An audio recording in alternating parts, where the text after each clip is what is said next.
Oh, hello YouTube! Today I'm the Naughty Librarian. I'm bringing you another YA book haul. It's kind of all contemporaries, but like not really. Look at all the books I got, let's get into it! Okay, to start things off, I got two middle grade books that I'm very excited about because I've always wanted to read them, but like never had the book to read. And the first is Inkheart by Cornelia Funke. Funke? Funke? I don't, it's an easy name and I can't say it. Inkheart. They made a movie. I remember nothing of the movie, but I remember seeing it. And I found a copy and I bought it because, hey, look at this. I've always wanted to read it. I had a friend in college who really loved it, so now I can read it. I don't have anything good to say besides I'm gonna read this. The other middle grade book I got was Artemis Fowl by Ian Colfer. I'm assuming his name is Ian because it's E-O-I-N. There's like a lot of vowels in it, but I'm assuming that's Ian in like a weird spelling. Artemis Fowl, I've always heard about this book and I've always wanted to read it. It seems cool. It's like a boy billionaire genius and creatures. Like, it sounds awesome. It sounds very Percy Jackson and I'm very excited to be able to read this. Also, it's like brand new. So crisp. I got 3 paranormal YA books in this haul. And it was weird because they're all part of a series, but none of them are the first book of the series. But I got them because I was very excited to read the series in general. First up, I got The Iron Queen by Julie Kagawa. I want to read the Iron Fae series. I haven't yet.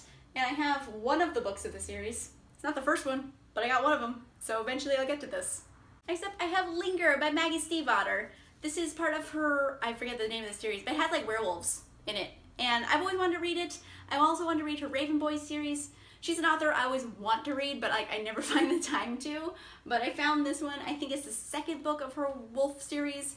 So I am also excited to finally get into this after I find the first book. Last, I have Unravel Me by Tahira Mafi. This is part of the Shatter Me series. I believe this is also book 2 of that series. Don't have Shatter Me, but it's a series I've always wanted to read. And as soon as I read Shatter Me, I can read this. I have it in advance. But it's like brand new. It's a brand new copy. So I had to grab it. That's just what I do. I get at them with my grabby raccoon fingers. I'm so weird. So as I mentioned in the beginning, all of the rest of the books of this are contemporary YA stories. Let's go. First up, I have Heist Society by Allie Carter. And this is about a girl who is from a family of art thieves, and it's kind of like a heist caper where she has to steal art. So it seems really cool. Like, I think she's like a character I'd really like. So I'm excited to read this. Again, it's like a brand new book. Library book sales are dope. Next up, I have The Inevitable Collision of Birdie and Bash by Candace Ganger.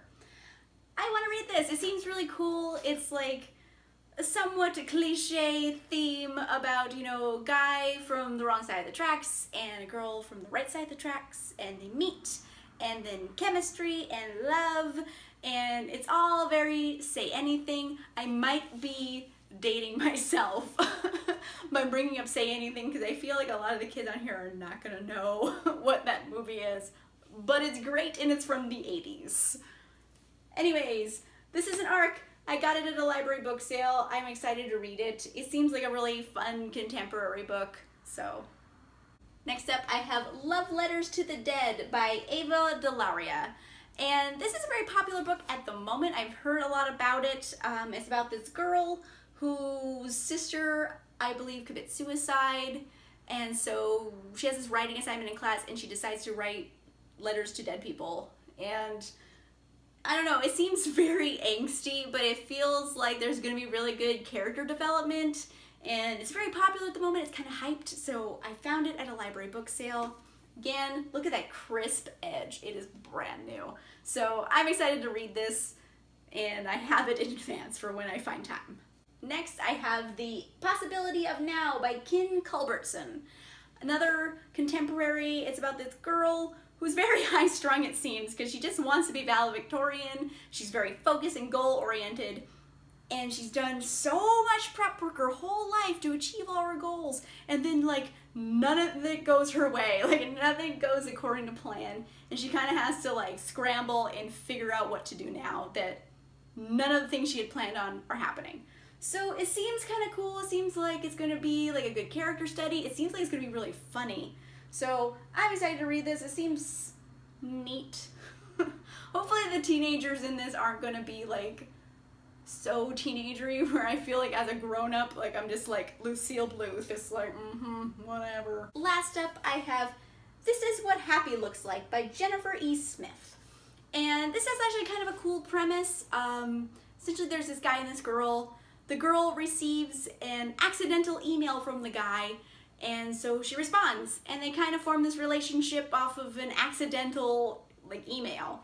And it's kind of an interesting concept. It's like, well, maybe fate brought them together, or I don't know. It seems cool. I think it's gonna be funny and charming. It's got a cool cover. It's brand new. Library book sales are awesome.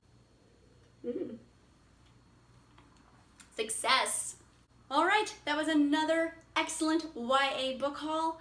Please comment down below which ones of these have you read, which ones are your favorites, which ones are your least favorites, which one should I read first? I want to know your opinion, so put them down below.